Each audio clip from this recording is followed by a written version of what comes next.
Is this the...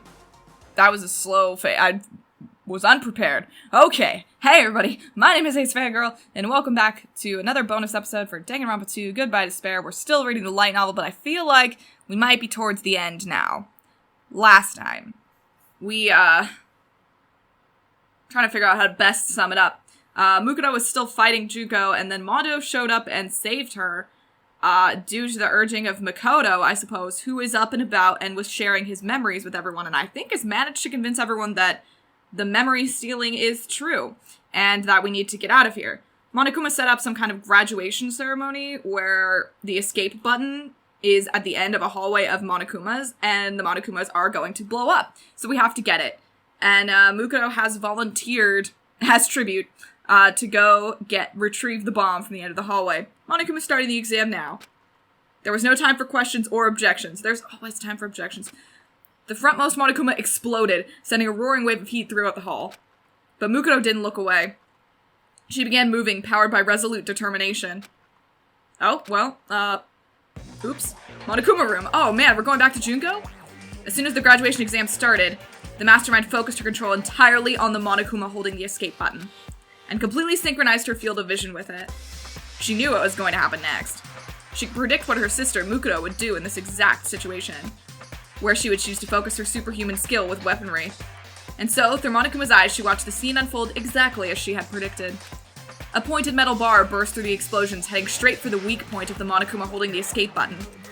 Specifically, it was aiming for the point where the bomb's detonation system and Monokuma's power source overlapped. It flew straight and true as if it had been fired by a master archer. In order to bring despair to Monokuma, and by extension Junko as well, the super soldier known as Mukuro Ikusaba threw the pipe like a spear so it could attack the same weak point she had pierced in the nurse's office. As explosions filled the hallway until only fire remained visible, the spear's speed and precision as it soared to its target defied all human logic. But the mastermind knew. She knew Mukuro had used her power to fill the world with despair. Power was all that disappointing girl had. But that power was useless against Monokuma. The mastermind had predicted that Mukuro would put all her effort into that throw, and Monokuma caught the metal bar perfectly between his hands. The force of the throw knocked Monokuma back several yards, but the pointed edge of the bar never pierced through his chest. Well, that was disappointing. The mastermind turned to look at a different monitor. She wanted to see the look on Mukuro's face when she realized that she had failed to strike Monokuma. The despair of seeing the final Monokuma explode right before her eyes, completely obliterating the escape button. She wanted to sear this memory of her disappointing sister's final moments as her newfound hope sank into a dark pit of despair. On instinct, she turned her attention to the surveillance camera that hadn't been destroyed, but instead of seeing Mukuro and the others, she only saw Sakura, who looked as though she had finished launching an attack. Huh? She only thought it was strange for 1 second. But then the hopelessly powerful mastermind completely understood the situation, and shifted her point of view to Monokuma. But because of that single second, Junko would feel just a pang of despair. Did she, throw her? 3 seconds left. Amid the smoke, flames, and heat encircling the hallway, it burst through with the speed of a cannon shell. It glared at Monokuma with hot, boiling eyes that betrayed the icy expression on his face, and then, sharply, swiftly, strongly, it transformed into a living weapon that cuts through everything, revealing its true form in that hall of despair. 2 seconds left. Monokuma, who was still holding the metal bar in his hands, tried to move, but at that exact moment, the living weapon carved a path through the flames and appeared before him. Its body, which had never been wounded on any battlefield, was sustaining all manner of burns and injuries. But even so, it did not falter. The fire in its eyes never flickered once. 1 second left. The living weapon, Mukuro, slammed her knee into the back of the metal bar Monokuma was holding. The sharp tip of that metal bar pierced through Monokuma like a rail spike, shredding the detonator and his power source into pieces. Time's up. The 100 explosions ceased, and smoke blanketed the hallway. Mukuro had dived into Monokuma, and the pristine escape button now rested in her hand. She and the other students of Post Week Academy had passed the graduation exam. It was only a small amount of despair. Monokuma had tasted it in only 3 seconds. Okay. Junko. Mukuro looked down at Monokuma. He could no longer move or self-destruct. When she spoke to him, a static-filled voice emitted from his mouth. It seemed his communication function still worked. I never expected you to do that. He still sounded like Monokuma. It seemed his voice modulator was unharmed as well. I must have overestimated you. I never thought you'd need anybody's help on the battlefield. When I give the signal, please launch me forward with a roundhouse kick. Mukuro whispered those words to Sakura just before the explosion started. After Mukuro threw the metal bar, she jumped into the air at the exact moment Sakura unleashed a roundhouse kick. Right when Sakura's foot made contact with her own, Mukuro used the force generated by her kick to propel herself at Monokuma. Using the ultimate martial artist's superhuman attack like a springboard, she shot herself through the air like an artillery shell. Enduring intense heat, shrapnel, and blood-draining G-force, she stayed conscious as she charged through the hallway engulfed with explosions and despair. Mukuro trusted Junko. She trusted Junko to predict that she'd throw the metal bar and catch it accordingly. Then she tried to look at her face as the despair set in. The Junko Enoshima she knew would definitely do that. Although Mukuro hadn't predicted that her sister would try to kill her with the Spear of Gungnir, she had a better understanding of her actions now. As Mukuro stared Monokuma in his face, all he could do was laugh scornfully. You put your life in someone else's hands for a deadly battle? I don't know how I feel about that. You'll always be a half-assed disappointment. I guess this time I'll just say I lost because I didn't see this much disappointment coming. The end. The end. Mukuro shook her head at Monokuma. No, you're wrong, Junko. Huh? If you want to talk about winning or losing, I think we lost before we even started. Mukuro eyes? Okay, I was like, did I read that wrong? No.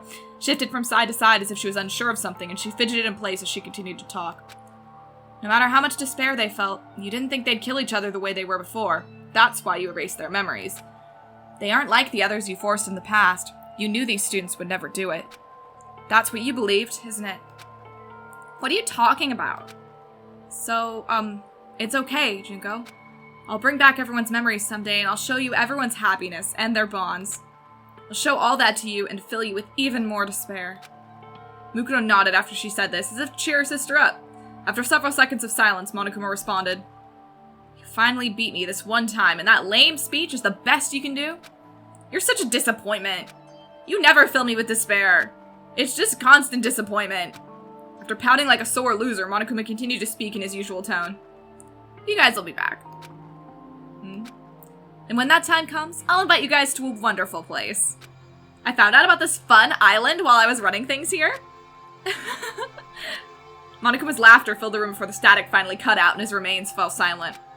He wouldn't be talking again anytime soon. The mastermind was already preparing a new despair to bring to the world and to the students of Hostik Academy, Junko included.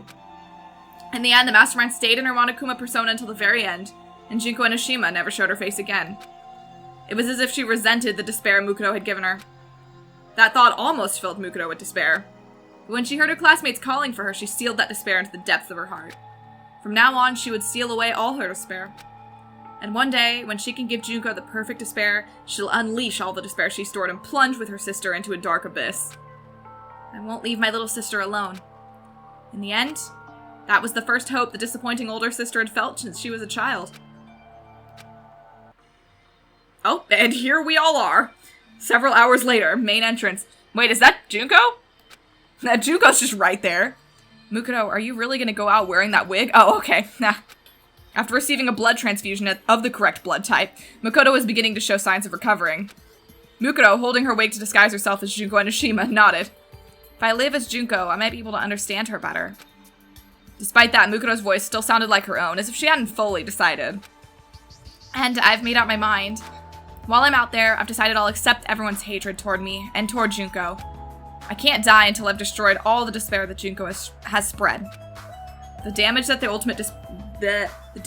ultimate despair inflicted upon the world could not be measured in terms of money, culture, or even human life.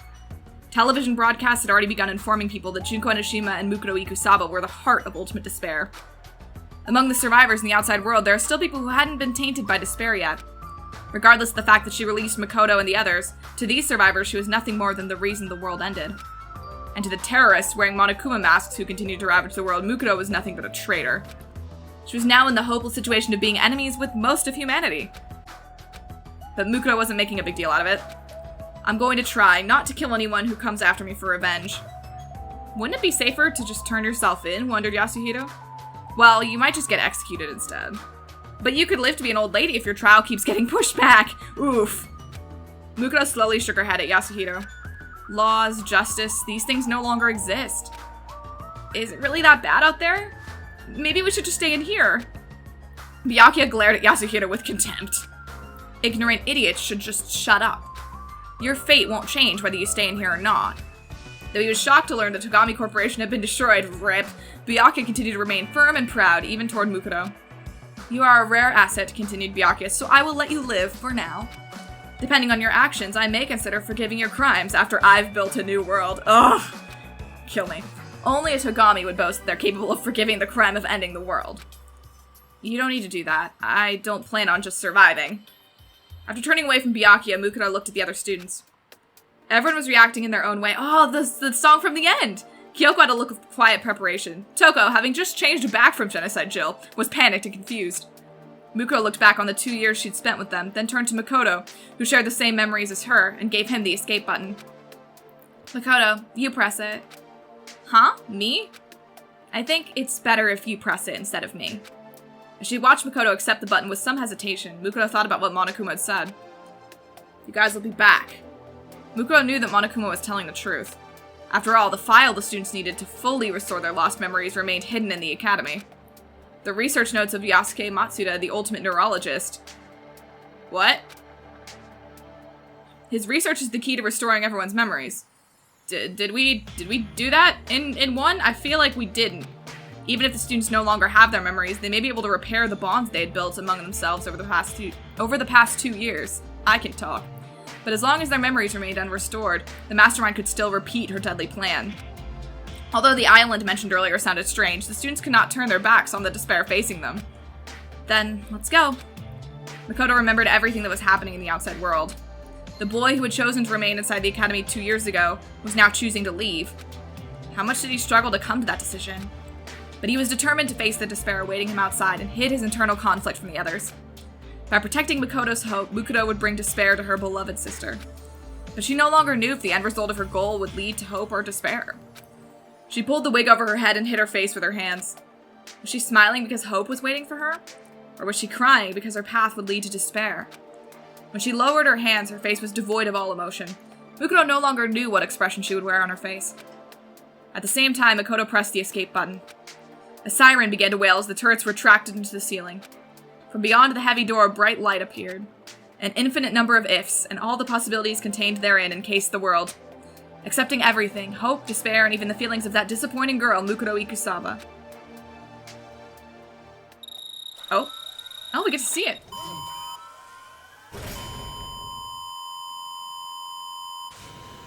But they're gonna troll me again, right? They're not gonna actually show me what's outside? Look at everyone.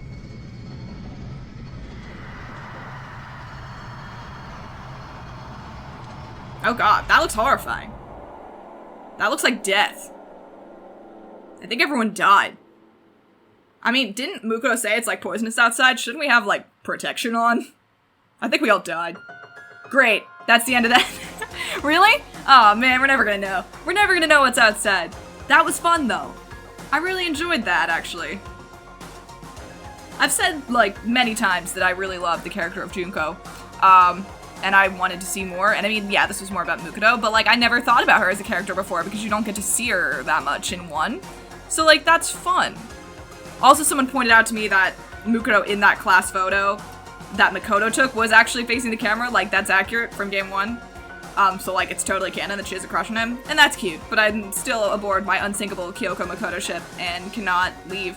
What is this? What is this one? Oh, we get, I didn't know. Oh my god, these are cute. Absolutely no remarkable talents, cute. Oh, we get just in case you didn't know anything. Oh my god. Whew. Look at that shit. Right there. Oh, hell yeah. Oh, Mondo looks nice and white. Leon. Hifumi. Yasuhito. There she is, look at her. Ultimate question marks. Oh, my girl. Toko, Sakura, Celeste. There she is. And Mukuro. Yeah, I was gonna say, so this one is, that's what Mukuro looked like as Junko, because she doesn't have as big of eyes. And this is real Junko. Because also, she has the Monokuma hairpins in. Duh. Yeah. I really enjoyed this. I thought it was fun. It was way longer than I thought. But I had a great time doing this. So, I guess in the next one, we're gonna start Island Mode, finally. I'm pretty excited. So we will do that in the next one. I will see you then. Bye!